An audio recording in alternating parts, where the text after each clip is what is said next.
अस्सलाम वालेकुम everyone, this is शाफाद Ahmad. कुछ दिन पहले मैंने चेस का एक ऑनलाइन टूर्नामेंट कराया था जिसकी वीडियो इस चैनल के ऊपर मौजूद भी हैं। इसके अलावा भी मैंने पिछले सालों के अंदर अपनी यूनिवर्सिटी में कुछ चेस के इवेंट्स ऑर्गेनाइज़ कराए थे, तो उनकी पिक्चर्स वगैरह मैं यहाँ कहीं लगा देता हूँ। और हर दफ़ा मुझे इस तरह की कुछ बातें सुनने को मिलती थी कि चेस जो है वो एक ऐसा गेम है जिसे इस्लाम में मना किया गया है एंड समथिंग लाइक दैट। और इसके अलावा जितने चेस के प्लेयर्स हैं उन्होंने इस तरह की चीज़ों को ज़रूर सुना होगा। तो अब ये नहीं है कि मैं या तो इन चीज़ों को बिल्कुल डिनाई कर देता या मैं इनको डायरेक्ट एक्सेप्ट कर लेता बिना सोचे समझे। तो मैंने जितना मुझसे हो सका अपनी रिसोर्सेज के अंदर मैंने इन चीज़ों को सर्च किया, इंटरनेट पर सर्च किया, लोगों से पूछा जो लोग इन चीज़ों को स्टडी करते हैं और थोड़ा इस्लामिक बुक्स वगैरह और हिस्ट्री से ताल्लुक़ रखते हैं, उन सब से मैंने डिटेल्स में पूछा जितना मुझसे हो सकता था। तो जितनी इन्फॉर्मेशन मैंने गैदर की उस सब को मैं इस वीडियो के अंदर रखना चाहूँगा। तो भाई सबसे पहली बात तो ये कि गैमलिंग यानी पैसे लगाना, शर्त लगाना, सट्टा लगाना किसी भी गेम के ऊपर, चाहे वो चेस हो, क्रिकेट हो, फुटबॉल हो, ये इस्लाम में मना है, हराम है। जैसे कि दो लोग चेस खेल रहे हैं, एक वाइट और एक ब्लैक। आपने कहा कि वाइट जीतेगा, आपके दोस्त ने कहा ब्लैक जीतेगा, दोनों ने 10-10 हज़ार रुपये रख दिए।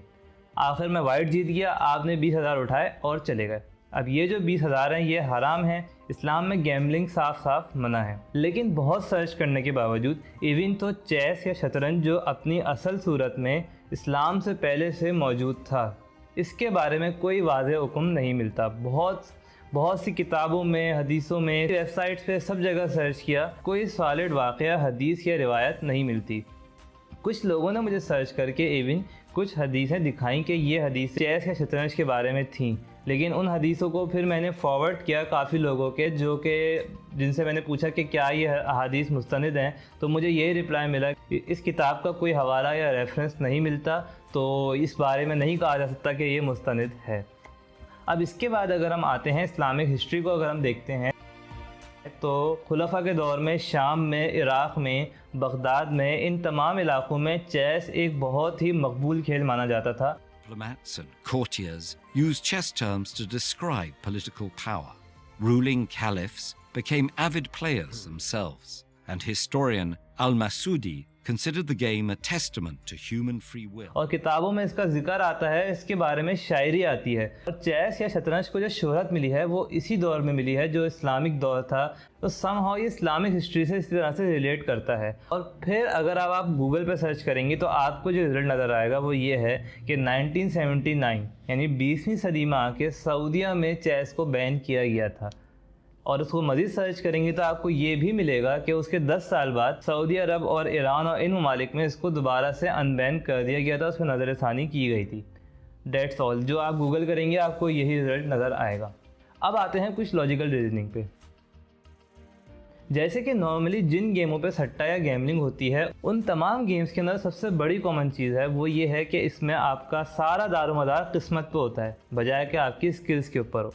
ज़ाहिर है जब चीज़ आपकी किस्मत पे होगी तभी आपके इवन चांसेस होंगे और तभी आप उस पर पैसे लगाओगे, और यही होता है इस तरह के गेम्स में। लेकिन अगर बात की जाए चेस की, कि चेस जो है वो किस्मत से तो दूर दूर तक नहीं जीता जा सकता।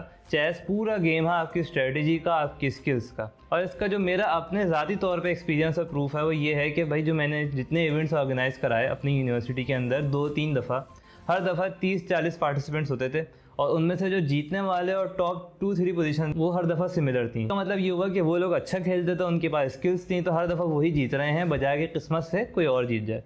तो चेस जो है वो तो भाई पूरा का पूरा आपके स्किल्स के ऊपर बेस करता है गेम। एक प्लेयर अच्छा है, एक प्लेयर ख़राब है, आप डायरेक्ट कह सकते हो जो अच्छा प्लेयर है उसके पूरे चांसेस हैं जीतने के।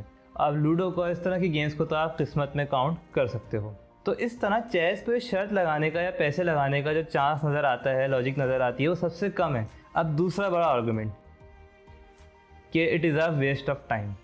सो भाई कोई भी गेम हो, जैसे ई स्पोर्ट्स है, वो बाकायदा एक इंडस्ट्री बन रही है, लेकिन हमारे जो बड़े बूढ़े हैं वो हमेशा यही कहेंगे कि ये क्या टाइम का ज़ाया है, कंप्यूटर के आगे बैठे रहते हैं। जबकि आप कैरियर को, अर्निंग को, हर चीज़ को छोड़ भी दो, तो जो खेलने वाले हैं, बच्चे हैं, तो वो तो एंजॉय कर रहे हैं, उन्हें तो मज़ा आ रहा है, तो उनके लिए ये वेस्ट ऑफ टाइम नहीं है। लेकिन पीछे जिसे देखने में मज़ा नहीं आ रहा वो कहेगा यार ये क्या वेस्ट ऑफ टाइम है।